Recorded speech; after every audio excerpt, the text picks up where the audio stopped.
So I'm Rob, this is the Builder Investor podcast, so glad you can join us today. Today, all the way from central London, we've got a guy named Jamie Mathews. Really pleased to have him here. We've met quite recently. I've been following him for quite a while on social media, but we met up at the investor show down in London quite recently, and I invited him up and he's took us up on the offer, so really pleased to have him here. So welcome again, Jamie, thanks for coming. Obviously, can you give us a bit of a background on what you've been doing in property and what where your journey is so far and what you've been up to and what have you, for the people that don't know you? Yeah, no worries. Yeah. Well, first off, thank you for having me. I've spoke at events, but this is technically my first ever time I've spoke on a podcast. Right. So bear with me if I'm a little bit nervous or different. Nothing to worry about at all, mate. Like just a chat between me and you. Yeah, no worries. So name's Jamie. I'm kind of new to the property game. No, that's okay. Or new to construction and business. I own a construction and maintenance company, mainly doing refurbishments and then maintenance for big lettings agents across mainly the northwest. That's where it all started. But I used to be in the military for 10 years. I then started to transition towards business within the last 3 years, and I kind of just wanted some form of escape from being employed by other people, and I needed to figure a way out of, I was struggling for financially, money, and that's when I then thought, well, I need to do something that generates cash flow and also can produce some form of wealth in the future, which has then led me down the whole property route, where you start going down looking at all the free sources that you can get on how to get rich quick. Yeah. All the whole financially 3 in 7 days. Yeah, the whole course that you can get. I won't name any names, but the whole get rich quick within a day via deal packaging, and which is, you can obviously make a lot of money from it, but that's not something I'm good at. It's not something I've really focused on. But that's how I started anyways. I started to research all of the different property strategies, and I kind of went into deal packaging, and that was where I did my first sort of education. Then after that, I was like, right, I need to figure a way to everyone wants this when they're trying to get into property. It's kind of always the baseline start is the BRR model. I want to buy, refurbish, refinance, the whole same model. So I was no different to anyone else. I wanted the exact same thing, but I had no way of funding it. So then I thought, right, and how do I now start making money and trying to fund this rather than just through my own wage? And then that's when I started to look into how to actually generate cash flow from property. And then it kind of started there. Yeah, that's kind of where it started. And it's now led to a construction, maintenance and investment company. So the construction came after? It was a happy accident. Right. And it was an accident in the terms of, I found a business partner at a networking event, my business partner Abhishek. Right, okay. I overheard him saying he had some money in the bank account, but he didn't know where to invest. And me from being up north and him from being down south, it was for me a no-brainer of, well, you put the funds in, I'll find the property because I know all the cheap areas, because up north is, in my opinion, up north is still one of the best places to invest or start investing if you are new to the game, or if you have no experience or low capital but you still want to get your foot in. Up north is still probably, don't get me wrong, I know there's other places, but for me I prefer up north as a beginning. Yeah, I mean, I suppose it goes with what you know as well. If it's your area that you've actually lived in, half the battle's already been fought, hasn't it, to knowing your area and understanding what, where's going to sell, where you want to be away from mainly as well. That's a big thing, where not to buy. People always concentrate on where they should be buying, but there's never any emphasis on where not to buy. But and a lot of people unfortunately make the mistake of, they see a cheap house and they think that's good enough. It's not only about that. You've got to make sure that the rental demand's there, the whole capital uplift, like the end value is going to be good enough when you actually start to refinance the property. Is there things within the vicinity that make that property a good deal, like schools, train stations, town centre? It's got to be where someone wants to ultimately live. Exactly, And if they want to live there, then they're going, it's going to be a house that's going to fetch a decent price if it is ever sold. So obviously that's has a back end effect on the actual GDV of the capital appreciation as well. So exactly, and I'm lucky that I'm from a small town called Barrow-in-Furness, up in the Lake Cumbria. A lot of people don't really know much about it, but it's a heavy industrial town. Yeah. It's where they build all the Navy submarines at BAE Systems, and it's so good for just rental and contractors. It's kind of like a no-brainer. It's got incredibly high appreciation. It's got incredibly high rental yields because the end value of the property is still relatively low in comparison to this end of south of the country, so to say, like London. But you're still getting maybe £700 or £800 rent a month on a standard buy to let. That's maybe worth £130,000. So it's incredible. The offset is amazing. Yeah. Whereas in London, you wouldn't get that really. It's not. You couldn't even get anywhere near that. It's a completely different ball game. Exactly. To investing in London, you've got to have very, very deep pockets, I would imagine. So I don't even invest in London now, and it's purely because I would rather have. This is just a personal preference, not an investment advice. I personally would rather own more assets rather than loads of more expensive assets.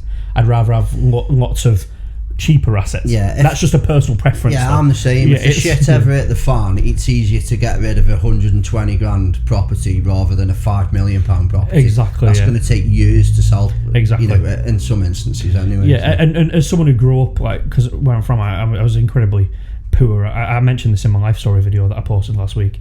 I really struggled with financially growing up. So for me, the idea of just owning loads of buildings, it sounds silly, but that's my vice. I love that. I'd rather say, for me, I find it more impressive to say I own 10 houses that are 60 grand houses or 100 grand houses rather than one 400 grand house, 500 grand house in London. I prefer that. That's just a personal preference. It's So let's go back to the military stuff then. Do you find that being in the military, I won't go too deep because obviously you understand that there'll be bits that you probably can't talk about and stuff like that, but have you found that being in the military, that regimented attitude, that that structure and that discipline, do you think that's helped in your journey? Because I've had a brief look through your Instagram this morning. Obviously we never see the beginning of people's Instagram unless we scroll back there. Of course. So obviously I've done that this morning. I see the fact that you've been over the past been heavily in the gym and stuff like that. So I still was. I can see, well, in the past I can see that, and that discipline. Do you think that's had an effect on being able to push forward and give that 1% each day and kind of dig in?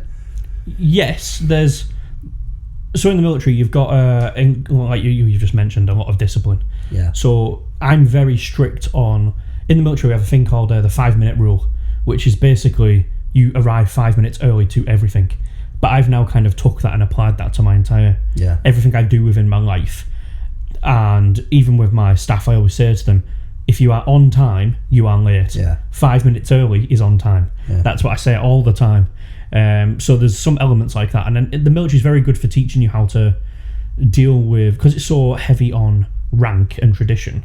It's so easy to delegate to people because that's something that I've just done. Got used to doing, And I wasn't really a high rank in the military either. So I kind of got the opportunity to see how the people above me always pass down work, and how you can just delegate and leverage the other people around you and work as a team. And one of the biggest things for me was when I first started the military. At the time, it was the hardest time of my life, but then looking back, hindsight's a wonderful thing. It was probably the most fun I had.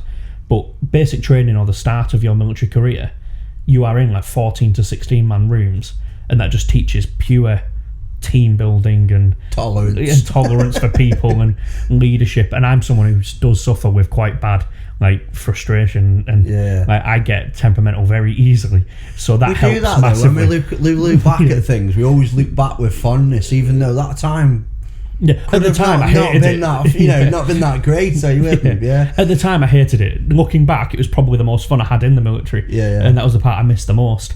Because in the military, you've kind of got two ways to go down. Once you finish all of your training, I guess this is the negative part of the military, that affected me and my like growth Yeah. is you have two roads to go down.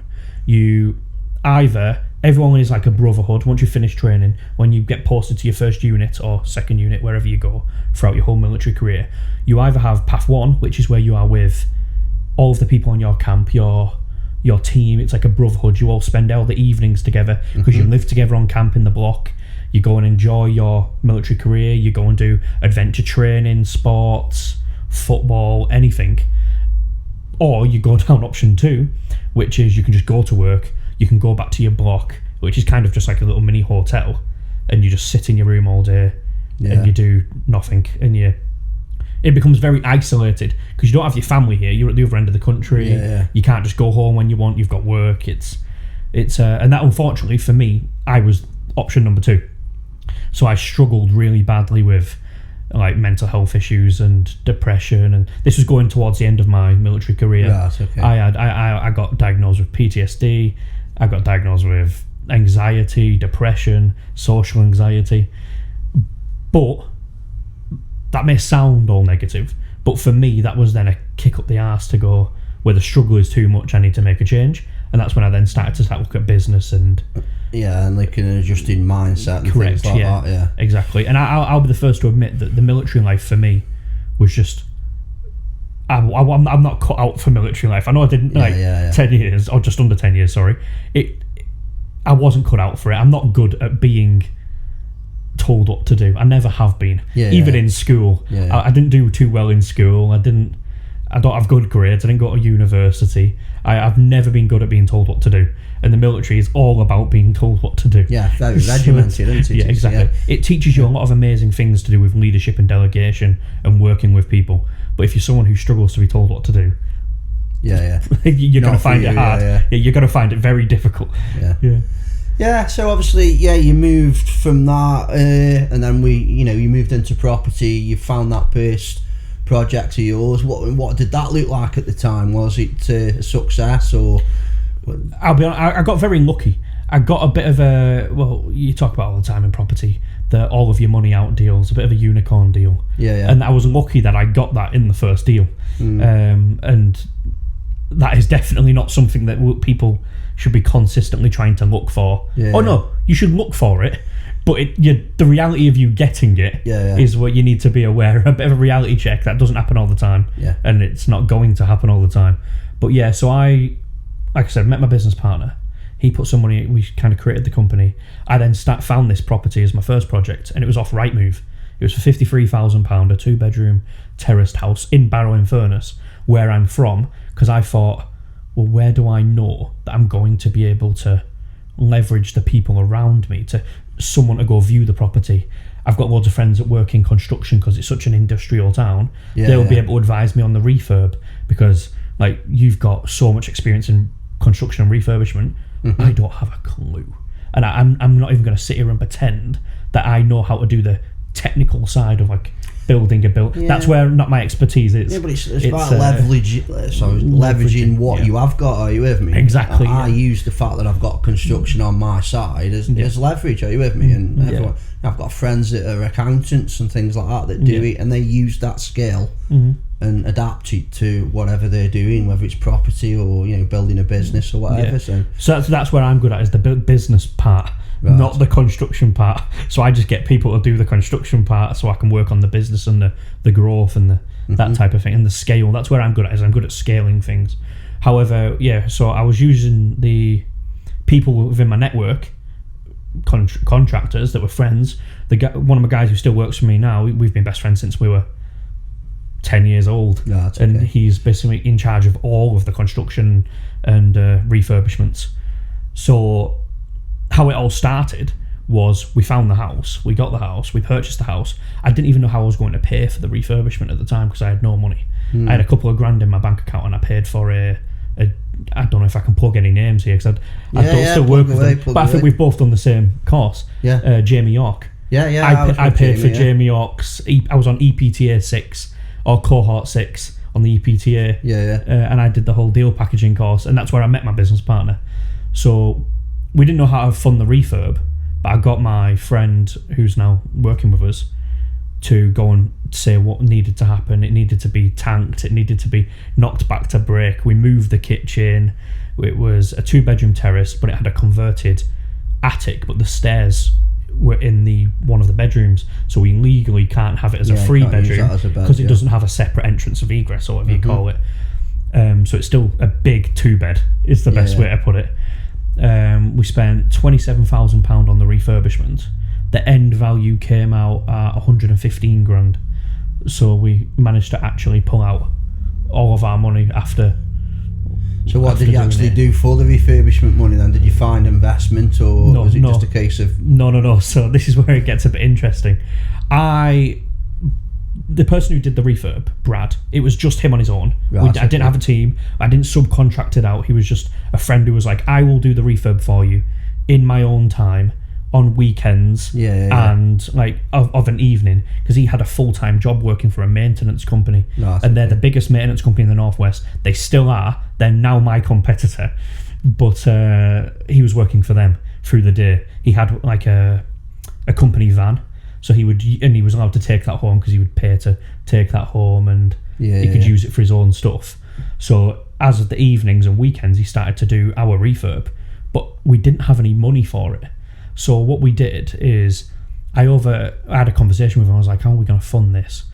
The idea was just to pay him like a day rate and cover materials. And he was like, well, I do maintenance at the moment for this other company. You do know how much money they make from maintenance? And I had no experience in it at all. Like just to change like a barrel on a door, people were charging anything between like 75 quid and like 110 quid or something. See, we've really struggled with maintenance. We've got to the point where we've actually just knocked it on the head. Really? Yeah. No, I'm the other way around. My entire company's making pretty much anything we lose money on. Part of the reason I want to chat to you later, because I can see that I'm at the opposite side to you. Are you with me? I know construction like the back of my hand. Yeah.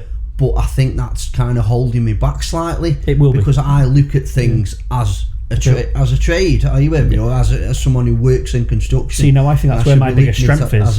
As a business guy, like person. So I think that's where my strength is, and what's made me be able to grow so much in a short space of time is because I'm not a builder. I cannot look at it from a builder's point of view. I can only look at it from a business. You've got no choice but to get a joiner or an electrician and sort me that out, get it done, and we'll pay you.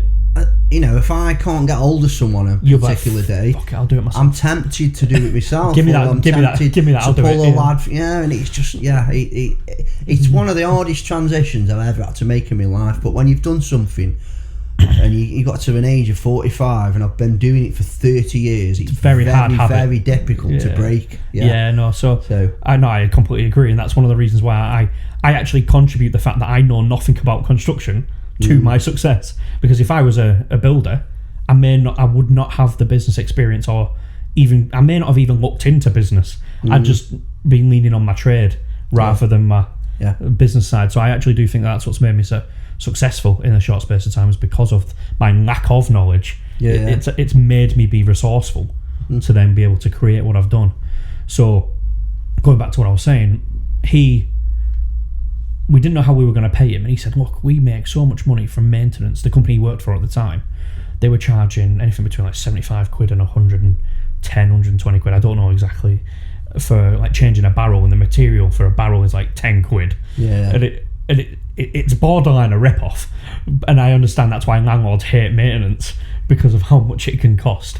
They say, I think that was our issue. I think the area that we were in, we just live with a lot of tight gets. Are you with me? And that doesn't change, by the way. I don't know whether it's regional. No, that does not change. I get complaints. They don't want to pay the bill. I get complaints for maintenance every day about people saying like, why the hell does that cost that amount of money?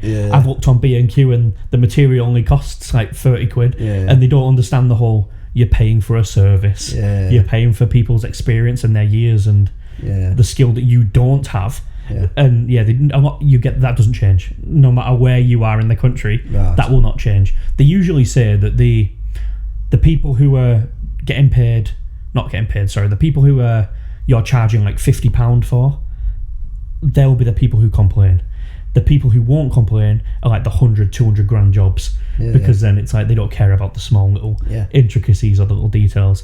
But I guess that's just the it's usually the type of properties you're working on, really. If you're working on 2-bed terraced houses for maintenance, or even like 4 or 5 bed HMOs, which we do, the small details, they'll pick up on it very quickly, because for some people, and especially for investors who it's not their primary income, it's like their side income for some people.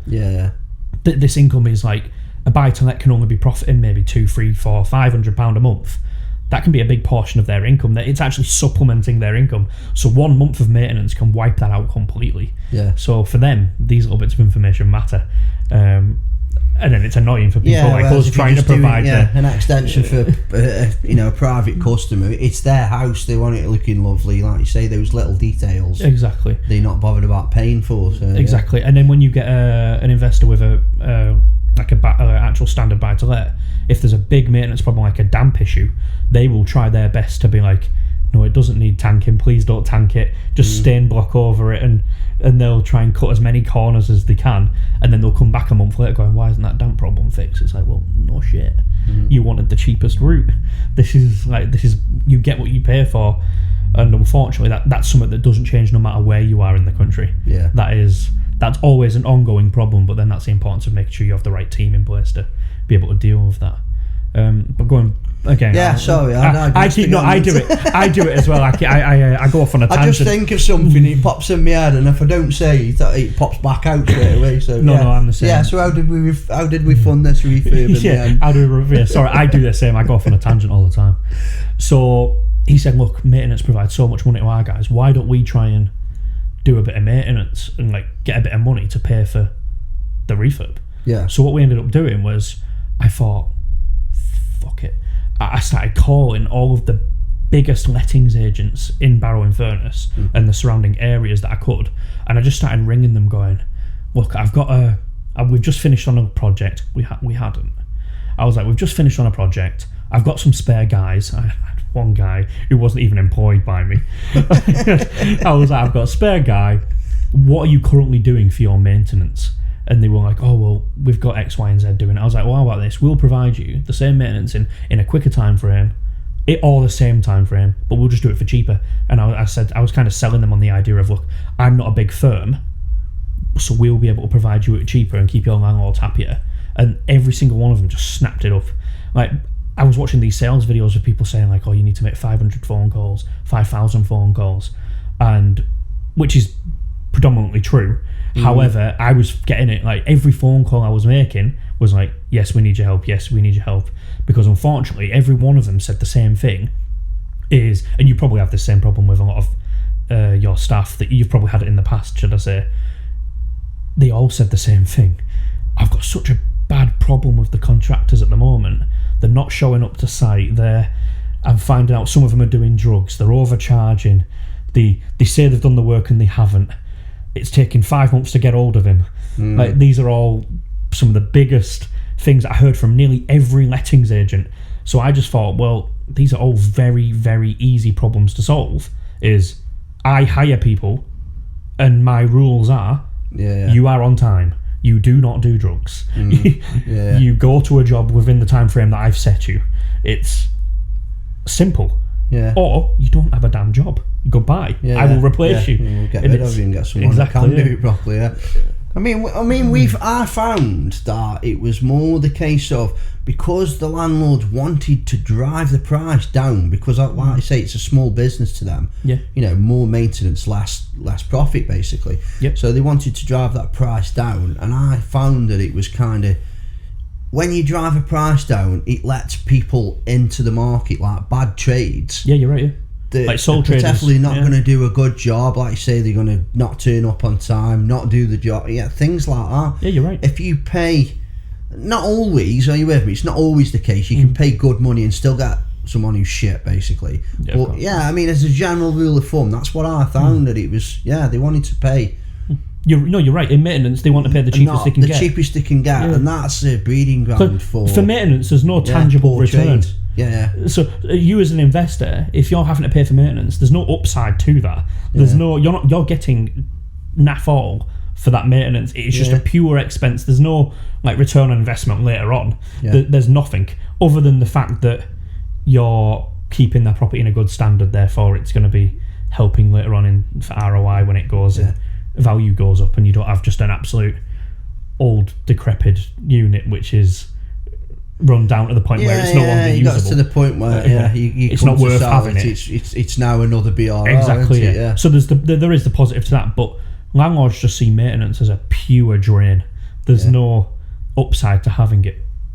So we got our first contract with, funnily enough, one of the biggest maintenance providers.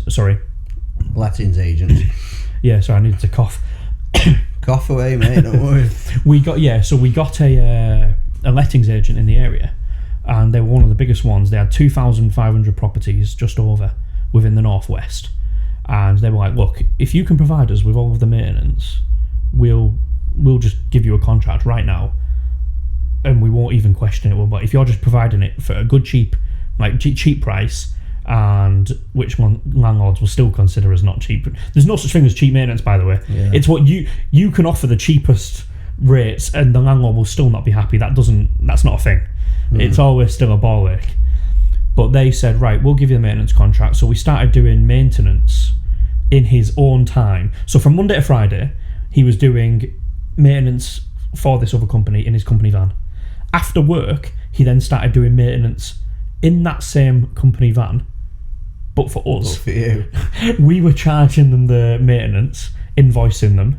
We were then using that profit to then pay for the materials and for him to do the refurb on our property on weekends. And it was just a 2-day-a-week project. And it took like 10 months to finish the whole project. It should not have taken that long. Yeah, but it got you going, didn't exactly, it? I mean, we have to do these things sometimes that we're not particularly comfortable with, or are not particularly 100% right. But it gets you going, doesn't it? Exactly, yeah. And we actually didn't finish the refurb on my property before we even then started to go a bit crazy. So what we did was, he was doing the refurb for us and doing the maintenance whilst in his full-time job. And he was like, look, I want to work for you full time. We can make a proper go at this. And I thought, okay, fine. But what do I need right now? And I was like, I don't have a van. I need a van. I was like, we've got no way of... We're not credit worthy because the company hasn't been going for long enough to go get a loan or whatever. So I started scouring the internet. I kind of just had a bit of an idea because I heard about people talking about retentions for big jobs. So I was like, right, well, I need a big job. I'm going to go secure a big job, get the retention, and then see what we can do that way, even without knowing how I was going to fulfill it. So what I did is I went onto Facebook. I found someone wanting a refurb team in Barrow to do a 4-bedroom, 4-ensuite HMO. I had no clue what we would how to do a HMO at this point. I started Googling it and YouTubing it, and I said to him, look, what have you currently been quoted?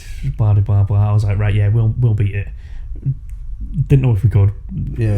But I thought, if another company has given them a quote, they'll have had a profit margin in there, they'll have had a contingency plan. I was like, so whatever we quote, if we're quoting similar, why can't we do it if they can? Quite risky that was. I know it was. Well, no, it gets worse. It gets worse. So I said to him, look, I want 10% deposit as a retention. And he was like, fine. I was like, because you're a first-time customer. He was like, fine, so give us 10% deposit. When you're uncreditworthy to get a business lease on a van, you have to give a 9-month deposit. Yeah. So we went to a business leasing company and said, look, here's a 9-month deposit for a van. Give us a van on a monthly business lease, which costs like 430 quid a month for something now. But the whole 10% was pretty much gone instantly, just on the securing of that van. He then quickly quit his job. He then started doing maintenance for me in our new company van that we went and give to like a local graphic designer, sticker it all up that I created on Google, and got like one of them logos created and all these free templates and everything. That's now still what our company is now, but it's turned out to be quite well. Right. There was no like mastermind behind the whole logo or anything. I just created it on the cuff of desperation, and he then started to do all the maintenance for us full time, whilst trying to do the refurbishment on our property on the weekends, because we now had a bit of an uplift in revenue from doing more maintenance now, because he wasn't just doing it in the evenings after his own work. Yeah. And it got to a point in the refurb of our own house where it was a bit heavy, like the kitchen, the bathroom. We were just finishing off the rewire, so we had to pay for that. Yeah. And we were thinking... all the expensive bits, basically. Yeah, correct. Yeah, all the expensive bits. And we were thought, like, fuck, how do we pay for this? So this is where it gets worse. I went to the customer who we just charged the 10% deposit for, retention for the refurb, and said, look, you're a first-time customer. We're going to do the payments in phases, which is standard. Yeah. But my first payment was 50%. So we had 60% of the project's money up front before we'd even stepped in the door. What the hell? That is not good business if anyone does watch that. No, definitely not. Do not do that, and I would never recommend anyone to do that. I just took a punt out of pure desperation. Yeah. And I used that money, because I'd now done all this training in property with Jamie York's course, I kind of knew how bridging and leveraging and refinancing all worked. So I kind of thought, you know what I'm going to do is I'll get this money, and I instantly took that money and finished off the refurb on our own house, the customer's money, and paid for our own refurb, and then refinanced that to then fund his job. Yeah. That's not good money management, but we just did it in pure desperation at the time, and it worked. It paid off very well, and we got lucky. But it was kind of like a calculated risk, because we kind of knew how much we were going to get.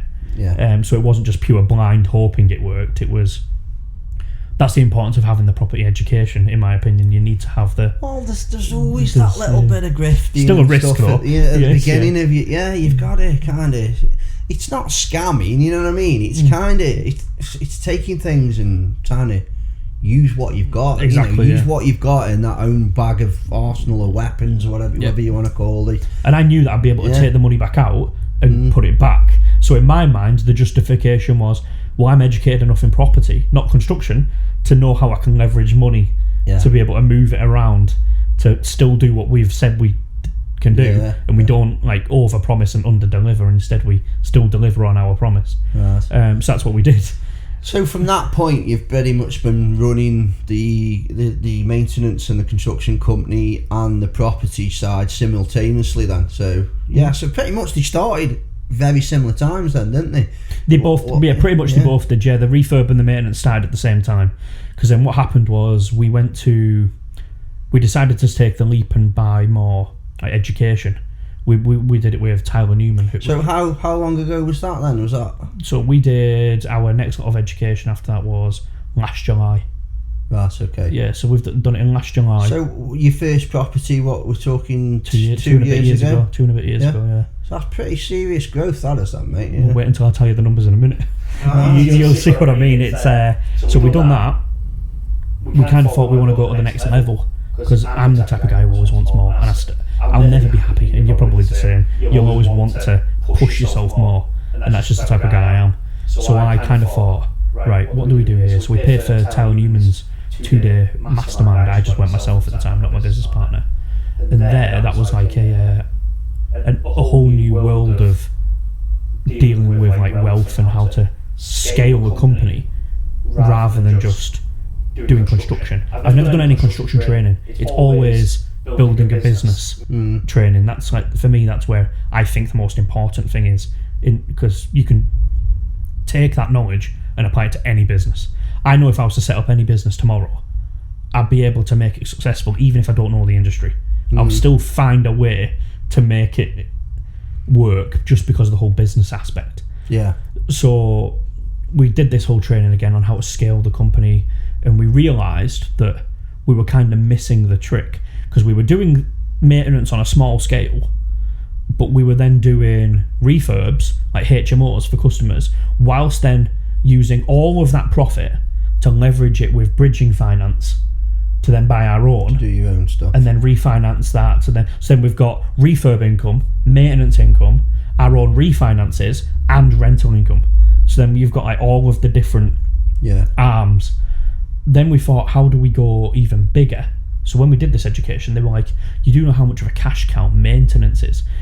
And this is where you mentioned about it's like so picky with the fine details because of like the £100 job. The job gets so hammered down on price. You've got all your competition of people just coming in, like the sole traders and all that. And you're completely right. It's a massive numbers game, isn't it? Because that £100 job maybe got 50 quid profit in it. Yeah, you're right. Yeah, maybe a touch less. You're right. So that's not massive profit. Are you with me? But if it sounds like it is, isn't? If you times it by 100, exactly, it's a whole scales thing. Yeah. So for us, that's the reason why we've realised that maintenance is the big one for us. So on a refurb, the profit margin can be anything between 5% and 15%.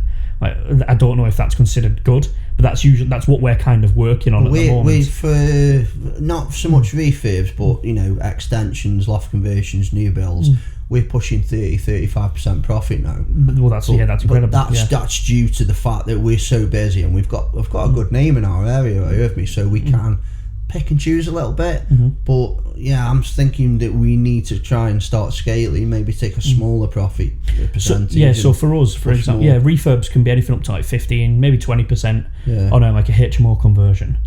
But with maintenance, our maintenance can be as high as 45-50%. Yeah. But it's not just, you're right, 50 quid profit on one job. Yeah, so what? But when you're doing 20 in a day across a load of vans, the money builds up really, really quickly. So what we've done is, once we did this education with Tyler and they kind of highlighted that we need to make a little bit of a shift, we decided to think, right, what we need to do is consider one van and one guy as one unit. Yeah. That's just one unit. That unit provides X amount of income and we duplicate that process. So now the whole idea is just duplicating the same process. One man in a van in an area. Do you look for multi-skilled guys, or do you look it's for always multi-trades.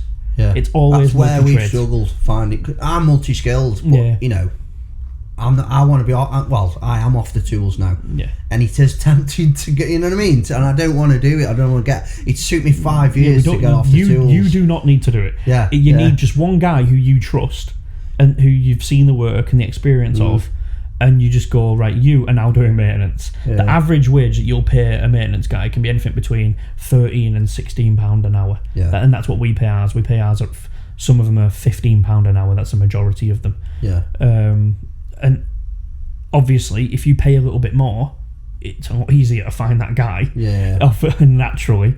But in maintenance, if they're rattling through 3 or 4 jobs a day, and each job is worth 200, 300, 400 quid, it adds up very quick, and that's one van. So each van for us, now we've like kind of refined it a little bit, the lowest we'll have in a month is like £12,000 revenue from one van.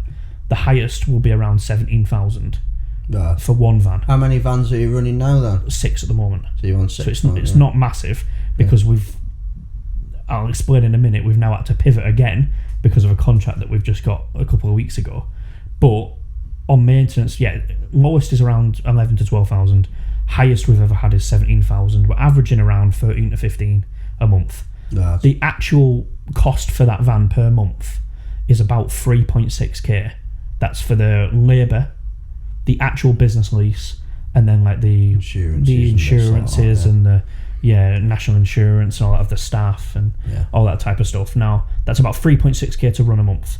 The remainder is pure profit and materials. Materials can range from 10% to 50%, depending on if it's a labour heavy month or a material heavy month. But the margin's still massive on the actual thing. So each van you can easily make maybe between 6 to 9 grand profit a month per van, that's what I mean by it doesn't sound like a lot, but it is when you're just pure scaling units. Because each van for us to now take a new one on, all it is getting a new contract on a business lease. Yeah, that's not hard. That's not expensive either.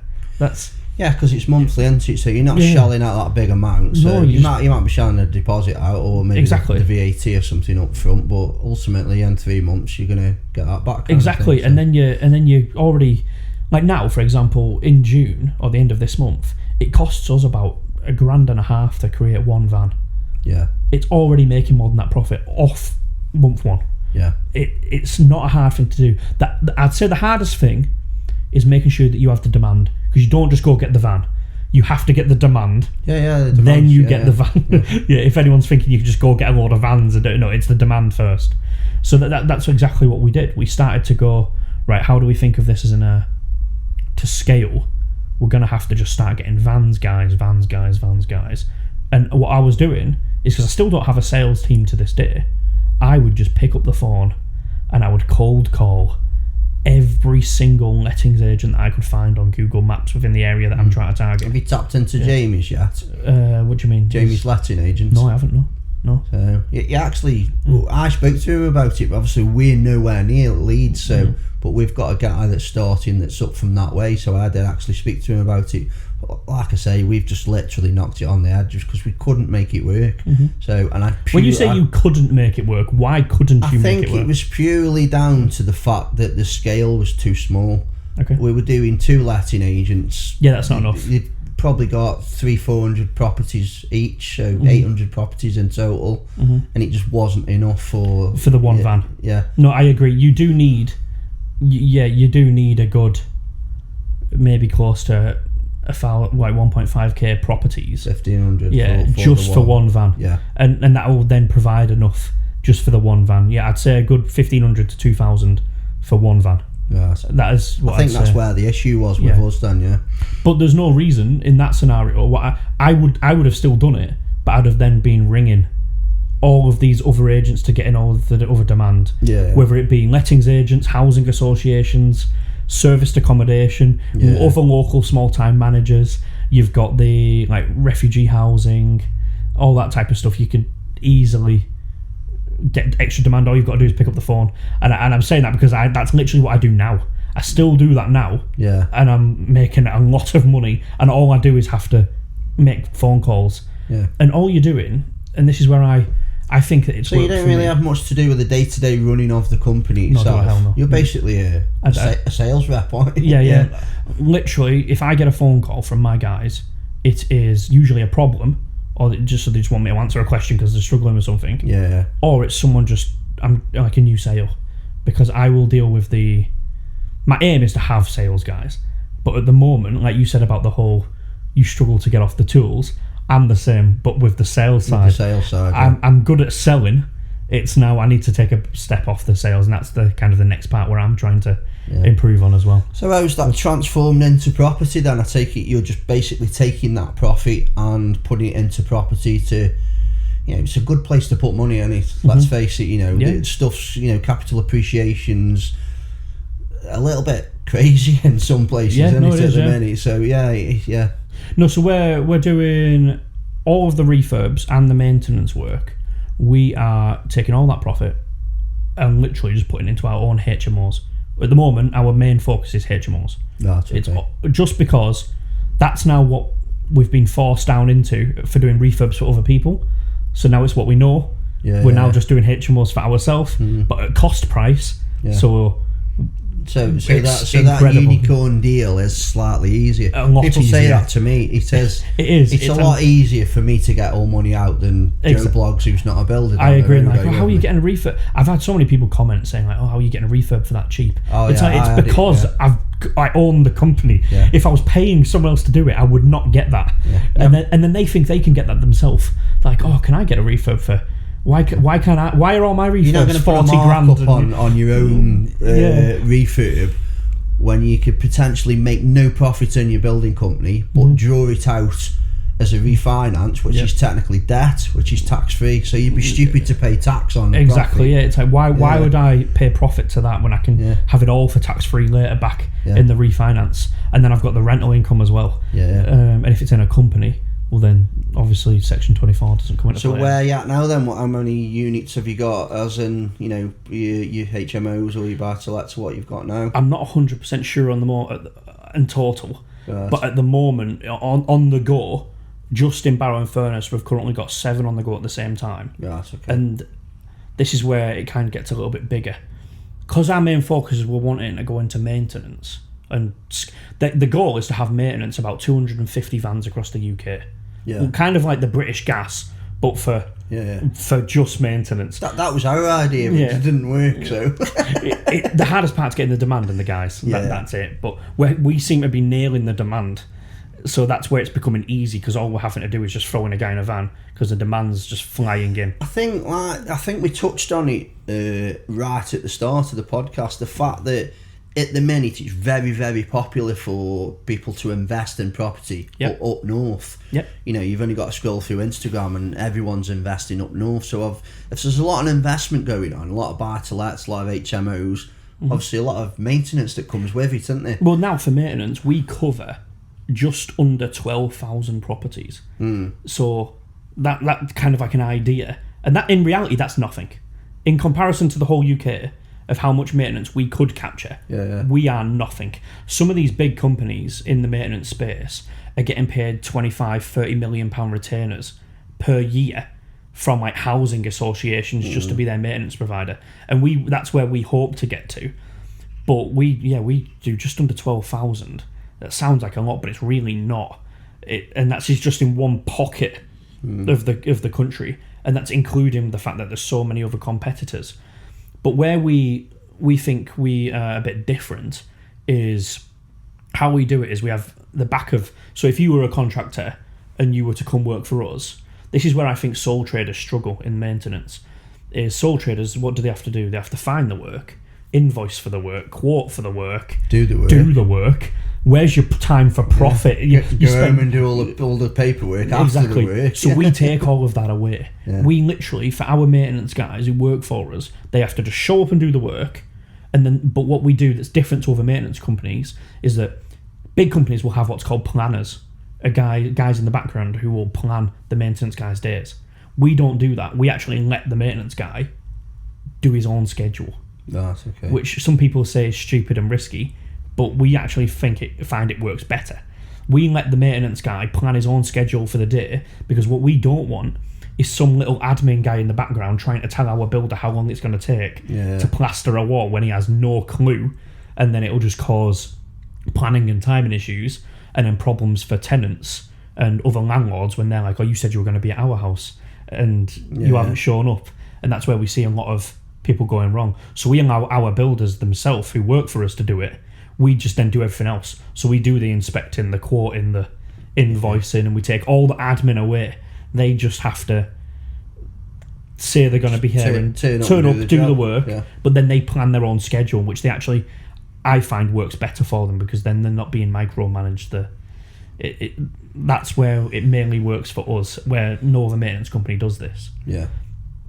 But where I said we were taking a bit of a pivot is within the first 12 months, or just over 12 months, we were due to hit 3.5 million within the first year. We've now got to a point where, as of not last Monday, the Monday before, like 3 weeks ago, we've now secured a contract with a company who have got just over £10 million to purchase 350 properties over the next 5 years. And they're leveraging bridging finance with this, obviously, to do that. We're doing the refurb on all of them, and we're getting about close to 8 to 10 a month. Right. And that's just refurbs. That's not even a goal that we were aiming to go down. But so we've estimated it's going to make us around 17.5 million over the 5 years. Going to need some guys to do that. And that's now my next problem, is manpower. Because we've literally started our first project with them on Monday. And this whole week before I've came here, I've gone and inspected a lot of other properties for them with my guys just to speed it up. And we're taking on 3 blocks of flats. We've got about 6 other HMOs, and these are all 5 or 6 bed HMOs. Some are not in Article 4 areas, so they're easier to get the refurb out in a quicker time frame. Article 4 areas. So all your guys cards in then, or are they subcontractors? No, it's cards in. Right. Yeah. Maintenance, we never subcontract it, because it's your name and your brand. That's more important. And then for refurbs, it's every project we always have to have some people with cards in, on people on payroll. But then we do subcontract out little bits as and when we need it. Like gas, we don't have any gas in house. That's all subcontracted, just because the whole legalities of it, and gas cert, and we don't have any of that. So that's where we subcontract that out. So now we're doing close to 17.5 million in the next 5 years, and I have no idea how we're going to fully do it other than it's just a manpower game now. It's now a manpower, and making sure the quality control of the output of work's there, and it's a scaling thing. Sounds amazing, mate. It's like it's a massive eye opener, to be honest, because something I've been trying to do for a long time, and obviously you've come in and taken away that. Well, not taken away. You've never had that knowledge of construction. Yeah. And absolutely crushed it. So one of the things that's changed it for me is, and this sounds cliche because you see it all the time on social media, but it's just surrounding myself with different people. So I went to, like I said, at the Tyler Newman, I went to the 2-day mastermind. I also then went out to his Dubai mastermind where I got to meet Daniel Priestley. Yeah. If you know, Daniel Priestley is an absolute genius in business. And I had conversations with him, and he literally looked through our company and just basically highlighted where I was going wrong and right, and just said how I should structure it. Like the importance of little things like social media. I hate social media, but now I've got to, I now understand that I have to keep posting on it. I have to keep being active and getting over these, and getting over these fears of posting, because a lot of people always are scared of posting and being judged by people, and let them crack on. But now I've got to that point where I don't care. I'm like, I couldn't give a shit. It's you either take value from what I do, or you don't. Or you scroll on. Or you don't, or you keep moving and you forgot about me within 30 seconds anyway. Yeah. So that's where we're that's kind of where we're at now. Now it's just pure social media. I'm getting to the point where I need manpower because I've just got too much going on. And that 17.5 million is just from that customer. That's not including any of the maintenance. All that profit that we're going to be making is going into maintenance and our own assets. Yeah. That's not including any of that. So it's going to be a massive problem. But that's where my business partner comes in, which is, some people may not agree with me, but that's where I think having a business partner is probably one of the most important things in business. Because if you're just trying to run the whole thing on your own, that's where scale becomes very hard. Yeah. When you've got a business partner who's like incredibly good at numbers, you don't want a business partner that's the same as you. Yeah. My guy is a beast at analytics and numbers and processes in the background. Whereas if you do that to me, I wouldn't have a clue. Yeah. That's my thing. So that's absolutely amazing, mate. And we're now running up to 50 minutes. So we'll have to, don't worry, mate. It's all interesting stuff and it's all amazing. I could sit here for another hour, to be honest, and just chat and chew the fat and look at what you've been doing, because it's real good stuff, mate. So really glad you've come on. So if anyone wants to find you, obviously we've just mentioned social media and have a chat or put any business your way or anything like that, how can they find you? I mainly use Instagram. I don't use anything else really. Oh, that's okay. Instagram, Jamie Mathews, or Jamie_Mathews _ yeah, fish. I think that's what it was. Yeah, Jamie_Mathews_fish. Yeah, we'll try to stick a link down in the bio for the YouTube video, and then I don't know if we can do that on Spotify, but if we can, we will do. And we're glad you tuned in, guys, and I hope you enjoyed this episode, and we will see you again very soon. Don't forget to like, subscribe wherever you're listening, because it helps us massively. See you in a bit, guys.